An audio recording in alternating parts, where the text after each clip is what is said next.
Good evening my dear student, teachers and parents. I am always praying for your healthy and happy life. और मेरे प्यारे बच्चों, आपको बहुत देर से इंतज़ार था कब रजिस्ट्रेशन शुरू होगी। बहुत सारे बच्चे परेशान भी थे फॉर द सेशन 22-23। और हमने आपको बहुत बार बोल के रखा पिछले कुछ दिनों में कि आप बात महीने की नहीं कुछ दिनों की है। तो कुछ दिनों की मतलब है कुछ दिन।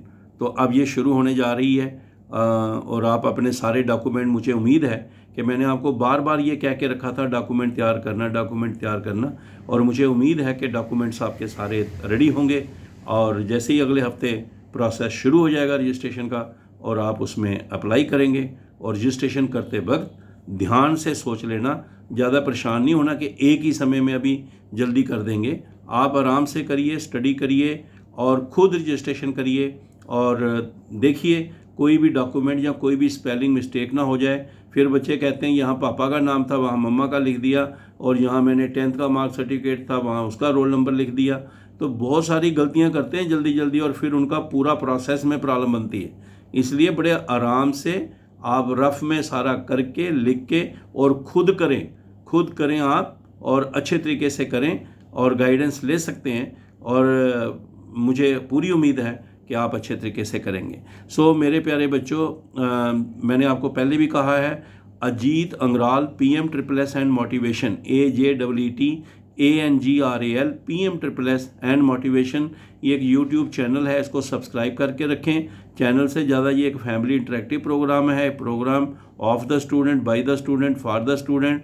हम सारे बच्चों ने मिलके बनाया हुआ है। और मैं कोशिश करता हूँ जितना हो सके तो बच्चों से शेयर करूं। और मेरा उन बच्चों के लिए बहुत प्यार, शुभकामनाएं, उनके लिए दुआएं मैं करता हूं जो बच्चे कमेंट्स करते हैं और अपने इशू भी बताते हैं, और अच्छे कमेंट्स करते हैं, लाइक करते हैं, शेयर करते हैं, बाकी लोगों को भी बताते हैं। और मैं समझता हूं कि ये एक पुण्य का कार्य है। जो भी बाकी बच्चों से शेयर करते हैं, भगवान उनके लिए अच्छा ही करेगा। ऊपर वाला हमेशा उनको बेस्ट परफॉर्मेंस देगा। मेरी दुआएं उन सारे प्यारे बच्चों के लिए जो मेरे लिए भी दुआ करते रहते हैं और बाकी बच्चों से भी ये शेयर करते रहते हैं। आपका कोई भी पॉइंट है 9419144030 ये नंबर है, इसमें आप व्हाट्सएप पे मैसेज भेज दीजिए। और आपके साथ लगातार हम बने हुए हैं, और मैंने जो कहता हूँ वो करता हूँ। और बच्चों के साथ फ़कीरी है, जैसे मैंने पहले बोला है। तो इसलिए बेटे आपको परेशान होने की ज़रूरत नहीं है। अब एक बच्चा बोल रहा था सर आप परेशान का, तो लॉ का मेरा क्या है। देखो बेटे, हमने पहले ही आपको बोला है कि लॉ का जो इंडियन नेशनल लॉ यूनिवर्सिटीज़ हैं पूरे इंडिया में, उसके लिए क्लैट का एग्ज़ाम पास करके फिर उसके बेसिस पे आपका एडमिशन होता है। जो भी इंडियन लॉ यूनिवर्सिटी का जो भी क्राइटेरिया, उसके हिसाब से आपका एडमिशन हो जाता है। लेकिन उसके लिए क्लैट का क्वालिफाई करना और उसका स्कोर मैटर करता है। तो अगर आपने वहाँ पे एडमिशन ले ली है तो एक बात होगी, मगर आपको उसके साथ साथ रजिस्ट्रेशन भी करानी है और डॉक्यूमेंट वेरिफिकेशन भी करानी है। अभी जैसे रजिस्ट्रेशन होगी आपने करना है, फिर आपने डॉक्यूमेंट जो है उनको वेरीफाई करना है, और फिर आपने बता देना मैंने लॉ में एडमिशन। अगर किसी ने ले भी ली है कोई इशू नहीं, अगर पहले भी ले ली है वो रजिस्ट्रेशन करेगा, डॉक्यूमेंट वेरिफिकेशन करेगा और रिपोर्ट करेगा कि मैंने एडमिशन ले ली है, तो उसको भी स्कॉलरशिप मिलेगा। अभी तक जैसे मैंने आपको बोला है कि 30,000 रुपीज़ जनरल कैटेगरी में आता है BA LLB वाला, तो उसी में आता है। ये बच्चे बड़े कन्फ्यूजन में हैं कि देखो ये ऐसा है, ये प्रोफेशनल कोर्स है। तो मैंने आपको पहले भी बोल के रखा हुआ है कि जनरल कोर्सेज़ में है 30,000 इसकी मैक्सिमम लिमिट है। उससे ज़्यादा अगर कोई फ़ीस होती है बच्चे को खुद देना पड़ती है जब बच्चा अपने लेवल पे एडमिशन लेता है। But at the same time कई यूनिवर्सिटीज़ हैं, UGC की यूनिवर्सिटीज़ हमारी हैं, यहाँ पे भी LLB का लॉ का प्रोग्राम है और वो चॉइस फिलिंग में भी आता है।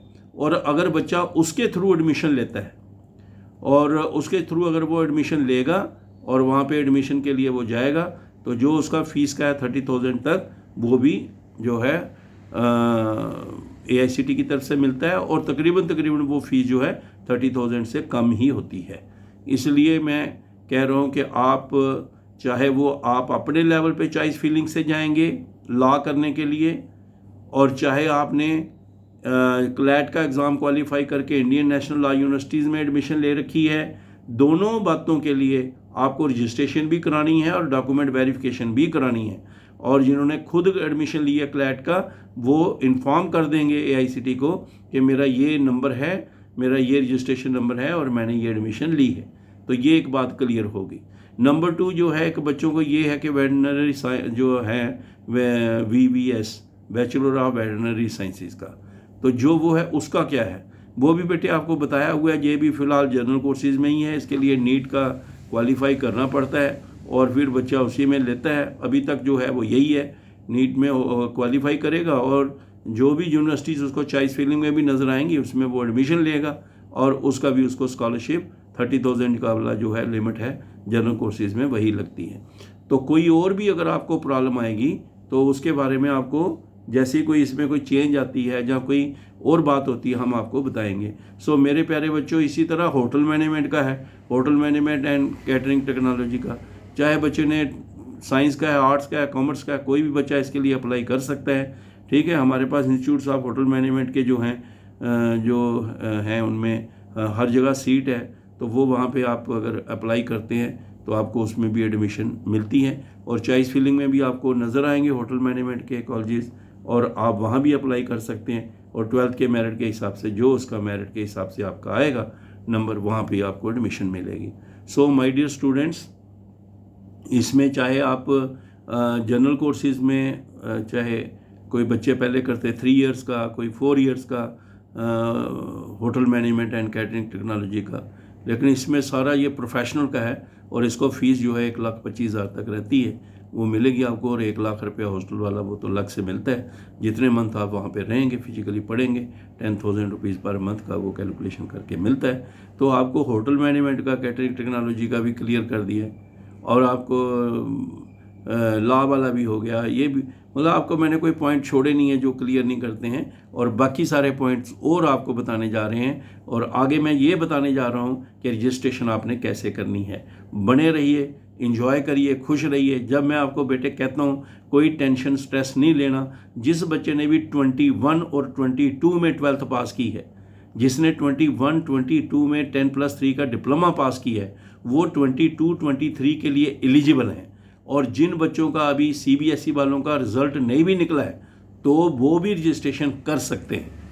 और अगर कोई पुराना बच्चा है, कई बच्चे ऐसे होंगे जो अब वो रजिस्ट्रेशन करने लगेंगे तो वहाँ आएगा ऑलरेडी रजिस्टर्ड। ये वो बच्चे हैं जिन्होंने पिछले साल रजिस्ट्रेशन की थी, फिर उनका चाहे नंबर नहीं आया या वो रह गए, तो ऐसे कोई टेंशन लेने की ज़रूरत नहीं है। उन बच्चों का भी प्रोसेस जो में वो है वो पार्टिसिपेट कर सकते हैं अगर वो अदरवाइज़ एलिजिबल हों। मुझे उम्मीद है इनकम सर्टिफिकेट आपका तैयार होगा, डोमिसाइल सर्टिफिकेट तैयार होगा, 10th 12th की मार्क लिस्ट सर्टिफिकेट तैयार होंगे, और इसी तरीके से provisional character certificate, transfer certificate, और कहीं जहाँ ज़रूरत पड़ती है, जहाँ जहाँ जो सर्टिफिकेट का होता है वो सारे आपने तैयारी करके रखे होंगे। डोमिसाइल भी बना होगा और आधार कार्ड भी बना होगा। बैंक अकाउंट आपके नाम का, मैं बैंक पर भी अलग से बताने जा रहा हूँ, आपके नाम का अकाउंट होना चाहिए, नो फ्रिल अकाउंट हो, बच्चे के नाम पर ही स्टैंड करता हो, और वो भी आपने तैयार करके रखा होगा। ईमेल आईडी पासवर्ड आपका अपना है, किसी से शेयर करना नहीं है। और ये सारी चीज़ें आप, बैंक अकाउंट भी आपके अपने नाम का, फ़ोन भी अपने नाम का, उसी पे मैसेज आने हैं, उसी पे आता है कि यू आर सक्सेसफुली रजिस्टर्ड। तो ये सारी चीज़ें जो हैं इनको तैयारी करके रखिए। मेरी तरफ से आपको बहुत बहुत शुभकामनाएं। और मैंने ये बोल के रखा हुआ आपको कि ये जो पुराने बच्चे, हमारे सीनियर बच्चे हैं, इवन पेरेंट्स, मैं सबको तमाम बार बार ये कह रहा हूँ, मुझे कुछ लेना देना नहीं है, लेकिन मुझे बार बार सेम पॉइंट बच्चों को बताना पड़ता है कि उनको बोलिए कि आप Ajeet Angral AJEET PM++N motivation YouTube subscribe करके रखें ताकि उनको कोई दिक्कत ना आए और हर समय पर उनको टाइम टू टाइम बराबर इन्फॉर्मेशन मिलती रहे। आपको बहुत बहुत मुबारक, शुभकामनाएं, और भगवान ने चाहा सब ठीक होगा, आगे सब ठीक ठाक आप प्रोसीड करेंगे। और जब ये प्रोसेस शुरू होता है, मैंने I have already explain to you, it's not only the registration process. ये समझो फिर रजिस्ट्रेशन शुरू हुई तो फिर उसके बाद आप रजिस्ट्रेशन कराएंगे, एप्लीकेशन सबमिट करेंगे, सक्सेसफुली हो गई, फिर उसके बाद आपको डॉक्यूमेंट वेरिफिकेशन के लिए निकलना है, फिर आगे प्रोसेस जो है वो भी आपको पूरा डिटेल बताएंगे हम। और आपने कोई चिंता नहीं करनी, कहीं से और सुनने की ज़रूरत नहीं है, कहीं और टेंशन लेने की ज़रूरत नहीं है। फिर भी अगर कोई लेके परेशान रहता है तो उसकी मर्ज़ी है। अब कई बार हम बताते हैं, यही सुन के फिर लोग अपने हिसाब से फिर बताना शुरू हो जाते हैं। तो मेरा आपको सिंपल सी बात है कि भाई हम सारे बच्चों से, पुराने बच्चों से जो पढ़ बैठे हैं, जो पढ़ रहे हैं, हमारा उनके पेरेंट्स के साथ लगातार एक लिंक और इंटरेक्शन चलती है और सबसे बातचीत करके जो भी मेरा नॉलेज और एक्सपीरियंस होता है हम आपके साथ शेयर कर देते हैं। ऑल द बेस्ट, खुश रहिए, डॉक्यूमेंट तैयार करके रखिए और ऊपर वाले का आपको आशीर्वाद है अच्छे तरीके से रजिस्ट्रेशन करना, अच्छे तरीके से एडमिशन के प्रोसेस में शामिल होना। किसी को कोई भी प्रॉब्लम है, कोई भी इशू आता है, व्हाट्सएप पे मैसेज कर दे, मैं अपने हिसाब से फिर इस वीडियो बना के उसको डाल दूंगा। All the best, good day.